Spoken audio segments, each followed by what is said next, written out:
ಯಾರು ಮಾಡಿದ್ರು ಅಂದ್ರೆ ಪಾಕಿಸ್ತಾನ ಕೃಪಾಪೋಷಿತ ಉಗ್ರಗಾಮಿ ಸಂಘಟನೆ ಮುಸ್ಲಿಂ ಸಂಘಟನೆಯವರು 26 ಜನ ಹಿಂದೂಗಳನ್ನು ಹತ್ಯೆ ಮಾಡ್ತಾರೆ. ಇಲ್ಲಿ ನಮ್ಮಲ್ಲಿ ಹೇಳ್ತಾರೆ ಉಗ್ರಗಾಮಿಗಳಿಗೆ ಧರ್ಮ ಇಲ್ಲ ಅಂತೇಳಿ. ಅಲ್ಲಿ ಉಗ್ರಗಾಮಿಗಳು ಹತ್ಯೆ ಮಾಡ್ಬೇಕಾದ್ರೆ ಕೇಳಿದ್ರು ನೀ ಹಿಂದೂನ ಮುಸಲ್ಮಾನ ಅಂತ ಕೇಳಿದ್ರು.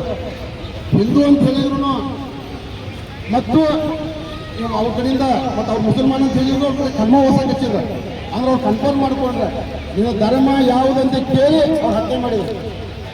ಇಲ್ಲಿ ನಮ್ಮ ಕಲಿವರ್ತಿಗಳು ಮತ್ತು ಜಾತ್ಯಾತೀತರು ಹೇಳ್ತಾರೆ ಮತ್ತೆ ಉಗ್ರವಾದಕ್ಕೆ ಧರ್ಮ ಇಲ್ಲ ಅಂತ ಹೇಳ್ತಾರೆ. ನಾವು ಸ್ಪಷ್ಟವಾಗಿ ತಿಳ್ಕೋಬೇಕು, ಎಲ್ಲ ಮುಸಲ್ಮಾನರು ಉಗ್ರವಾದಿಗಳಲ್ಲ. ಆದರೆ ಜಗತ್ತಿನಲ್ಲಿ ಇರುವಂಥ 100% ಉಗ್ರವಾದಿಗಳು ಮುಸಲ್ಮಾನರೇ. ಇದು ನಮಗೆಲ್ಲ ಸ್ಪಷ್ಟ ಇರಬೇಕು.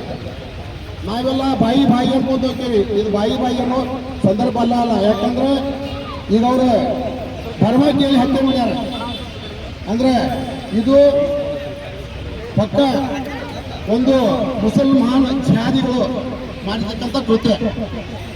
ಇದರ ಹಿಂದೆ ಪಾಕಿಸ್ತಾನದ ಮುಲ್ಲಾ ಮುನೀರ್ ಅಲ್ಲಿನ ಸೇನಾಧ್ಯಕ್ಷ ಅವಂಗ ಮುಲ್ಲಾ ಮುನೀರ್ ಅಂತ ಹೇಳ್ತಾರೆ.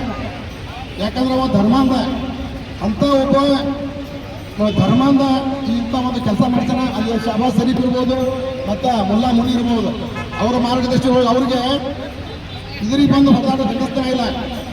ಅದಕ್ಕೆ ಹಿಂದಿಂದ ಉಗ್ರವಾದಿಗಳು ದಾಳಿ ಮಾಡಿಸಿ ನಮ್ಮ 26 ಜನ ಅಮಾಯಕ ಹಿಂದೂಗಳು ಏನು ಕಾಶ್ಮೀರದೊಳಗೆ ನಾವು ಸ್ವರ್ಗ ಅಂತ ಹೇಳ್ತೀವಿ, ಕಾಶ್ಮೀರ ಸ್ವರ್ಗ ಅಂತ ಹೇಳ್ತೀವಿ, ಅಂತ ಒಂದು ಇಲ್ಲಲ್ಲಿ ಪ್ರವಾಸಕ್ಕಂತ ಹೋದಂಥ 26 ಜನ ಹಿಂದೂಗಳನ್ನು ಹತ್ಯೆ ಮಾಡ್ತಾರೆ.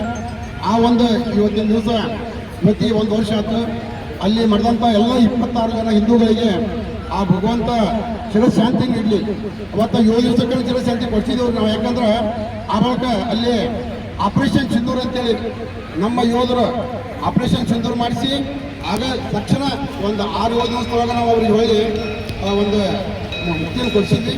ಆದರೂ ಇರುವಂಥ ಅವ್ರ 26 ಜನಕ್ಕೂ ಆ ಭಗವಂತ ಅವರ ಆತ್ಮಕ್ಕೆ ಶಿರಶಾಂತಿಯನ್ನು ನೀಡಲಿ ಅಂತೇಳಿ ಇವತ್ತು ಪ್ರಾರ್ಥಿಸಿ ನನ್ನ ಮಾತು ಜಯ ಶ್ರೀ.